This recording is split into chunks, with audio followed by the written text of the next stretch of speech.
Welcome to Luca and Miguel. Enjoy the video. In this video, I will explain how to connect Bluetooth headphones to your Sony TV.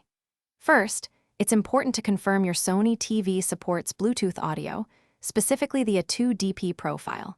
You can often check this by looking for a /V sync in your TV's audio output settings. Also, make sure your headphones are fully charged and not currently paired with another device, ensuring they are ready for a new connection.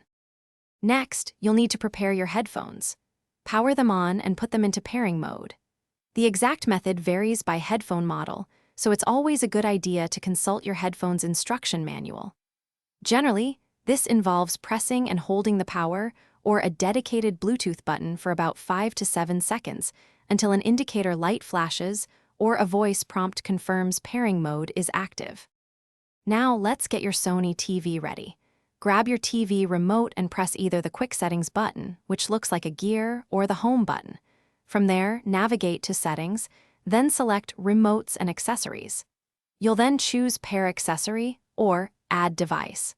This will put your television into discovery mode, actively searching for available Bluetooth devices nearby. Finally, once your headphones appear on the TV's list of available Bluetooth devices, select them. Your TV might prompt you to enter a passcode, which is usually 4 zeros, but check your headphone manual if unsure. After successful pairing, you'll see a confirmation message, and your TV's audio will automatically route through your connected headphones. Enjoy your personalized listening experience. Thanks for watching and please subscribe. It's the best investment you'll ever make.